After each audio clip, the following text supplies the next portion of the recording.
ہم جو بات کر رہے ہیں کہ آج سب سے بڑی خبر اوبیسلی اسرائیل کا ایران پر حملہ ہے۔ ایران نے کہا ہے کہ وہ جواب دے گا، ریٹالیٹ کرے گا۔ سرخ جھنڈا جو ہے لہرا دیا گیا ہے، جو کہ بدلہ لینے کے لیے لہرایا جاتا ہے، ریٹالیٹ کرنے کے لیے، ریونج لینے کے لیے۔ اور ہم آپشنز پہ بات کر رہے تھے، لیکن ابھی تک جو ایران نے جو دعویٰ کیا تھا اسرائیل کے حوالے سے کہ اگر اسرائیل نے یہ کیا، ابھی جنرل صاحب بھی ذکر کر رہے تھے کہ ان کے پاس اوبیسلی لانگ رینج میسلز موجود ہیں جو اسرائیل کو ڈائریکٹ نشانہ بنا سکتے ہیں، لیکن اس کا استعمال اس وقت بھی سوال ہوا تھا، اکتوبر میں بھی نہیں کیا گیا تھا اور ابھی بھی ایز سچ نہیں ہوا ریٹیلیشن کے وقت۔ اور اس سے بھی بڑا سوال یہ پیدا ہوتا ہے کہ یہ حملے رک کیوں نہ سکے، خاص طور سے انٹیلیجنس کی کتنی ناکامی ہے، کیونکہ دیکھیں اسرائیل نے تمام جو اہم آپ کی ٹاپ ملٹری لیڈرشپ تھی اس کو نشانہ بنا دیا، آپ کے ٹاپ سائنٹسٹ کو نشانہ بنایا، اور ان کی جو ایجنسی ہے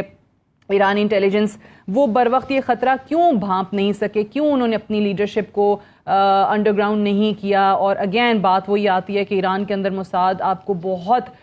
حد تک نظر آتی ہے، اس کی پریزنس نظر آتی ہے، ڈیپ پینیٹریشن ہے، ہر ادارے کے اندر کہا جاتا ہے کہ جی ہے۔ اور مت بھولیے IRGC کے ہیڈ کوارٹر کے اندر اسماعیل ہنیے کی شہادت ہوئی تھی۔ میں واپس آتی ہوں اسی سوال پہ جو سفارتی کوششوں کا ذکر تھا۔ انفارچونیٹلی امبیسڈر صاحب تو نہیں ہیں، ڈاکٹر صاحب آپ فرمائیے گا کہ یہ جو ان 3-4 ممالک کو دیکھ کے ایک نئے عالمی بلاک کی بات کی جاتی ہے، کیا پاسبلٹی ہے Iran, China, Russia, north Korea, جن کے تمام کے آپس میں بڑے اچھے مراسم ہیں؟ دیکھیں یہ باتیں اس حد تک تو اچھی لگتی ہیں کہ یہ تمام ویسٹ اینٹی ویسٹ یا ویسٹ کے سے ان کی کوئی مطابقت نہیں بنتی، لیکن یہ کہنا کہ کوئی بلاک بنے گا مجھے نہیں لگتا۔ اس کی وجہ یہ ہے کہ 2 فورم ہیں آپ کے سامنے، ایک برکس اور ایک SCO،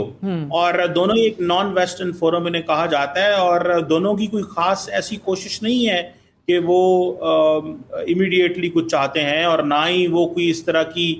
پوزیشن میں ہے کہ وہ یہ کہہ سکیں کہ ہم ایک اینٹی ویسٹ بلاک بنا رہے ہیں۔ فار ایگزامپل ایون یہ جو ڈسکشن اکثر ہوتی ہے گلوبل ساؤتھ کی، تو اس میں دیکھیں چائنا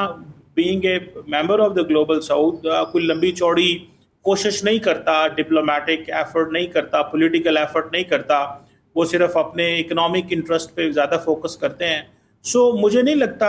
یہ کوئی ایسا بلاک یا ایسی سچویشن بنتی ہوئی نظر آئے۔ ہاں ایز فار ایز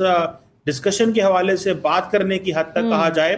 ورنہ اس وقت ایران جس مشکل میں ہے، اسرائیل، چائنا اور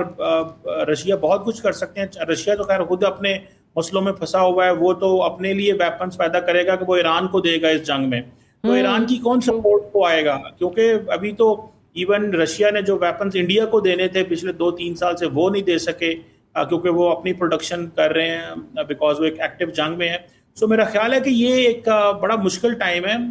اس میں صرف جنگ لڑنا نہیں ہے، اس میں سسٹین کرنا، مینٹین رہنا۔ اگر بیسکلی میں یہ بات کروں کہ ایران جو ہے وہ اس جنگ میں امریکہ اور اسرائیل کے خلاف اکیلا ہے، تو یہ غلط نہیں ہوگا؟ ابھی تک یہی گراؤنڈ ریالٹی۔ دیکھیں یہ دیکھنا پڑے گا کہ کون سا ملک بولتا ہے اور کس حد تک بولتا ہے۔ اگر ڈپلومیٹک سپورٹ دی جاتی ہے، ملٹری سپورٹ دی جاتی ہے، فائنینشیل سپورٹ دی جاتی ہے۔ دیکھیں ایران کی جو آئیڈینٹی ہے وہ ایز اے شیعہ اسٹیٹ جس انداز سے بیہیو کرتا ہے یا ایکٹ کرتا ہے، تو اس کا زیادہ جو لنک ہے وہ اس کے مزاحمتی گروپوں سے ہے، تو وہی اس کے مین اتحادی ہیں، اور وہ انہی کے ذریعے اپنے نیشنل سیکیورٹی جو آبجیکٹیوز ہیں مڈل ایسٹ میں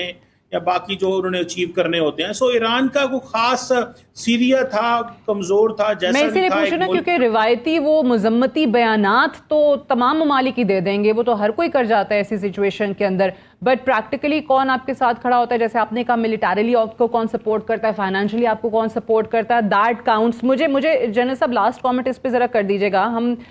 یہ جو باقی اسلام، انہوں نے تو کہا کہ چلیں وہ شیعہ کنٹری، بٹ باقی اسلامی ممالک اس چیز سے اگر نکل کے کون شیعہ ہے کون سنی ہے، آپ اکٹھے نہیں ہو پا رہے، جس پہ ہم پہلے بات کر رہے تھے، بٹ اکٹھے ہونے کے چانسز بھی نظر نہیں آتے۔ ایک ہے کہ جی آپٹکس آپ کو کیا نظر آ رہے ہیں، وہ یہ ہیں کہ جناب پریزیڈنٹ ٹرمپ جب UAE، سعودی عربیہ اور قطر کا دورہ کرتے ہیں تو ان کو بوئنگ جہاز گفٹ ملتے ہیں، آپ نے دیکھا ہے کس قسم کا ریسیپشن ملا ہے، تو کوئی ایکسپیکٹ بھی کر سکتا ہے کہ کبھی اکٹھے ہو پائیں گے؟ دیکھیں دے سے we should hope for the best, ٹھیک ہے، اور اس میں پاکستان کی کوشش ماضی میں بھی اس نے کی ہے، اور میرے خیال میں یہ کوشش کو جاری رکھنی چاہیے. میں بات کرنا چاہوں گا کہ دیکھیں اسرائیل کے ایک اور بڑا سپورٹر جو ہے وہ انڈیا ہے, اور آپ نے دیکھا ہے کہ اس نے بلینز آف ڈالر کے انڈیا کے ساتھ ٹریڈ کیے ہیں, اور جو ویپنز اینڈ اکوپمنٹ ہے وہ پاکستان کے خلاف بھی اس نے استعمال کیا ہے. ایران کو میرے خیال میں اس سے انڈیا سے بھی چوکنا رہنا چاہیے, کیونکہ اسرائیل ضرور اس کی جو ہے وہ انڈیا وہ اس کو استعمال کرے گا, اور یہ اس میں کوئی ڈاؤٹ مجھے نہیں ہے. ساتھ ہمیں چوکنا رہنا ہوگا کہ اگر یہاں پہ انٹرنل ریئیکشن ہوتے ہیں, ماضی میں بھی اس طرح ہوئے ہیں کہ لوگوں نے پروسیشن نکالے ہیں, اور سم ٹائم وہ پروسیشن جو ہے وائلنٹ بھی ہو جاتا ہے. جی بالکل. وہ گورنمنٹ کو آئی ایم شیور جو ہے نا اس کے لیے بھی تیار ہونا چاہیے کہ بڑے پیشنس کے ساتھ اس کو وہ ڈیل کرنے کی ضرورت ہے, اور ساتھ ساتھ یہ بھی دیکھنا ہے کہ ریڈ زون کی طرف اگر کوئی خطرہ ہوتا ہے تو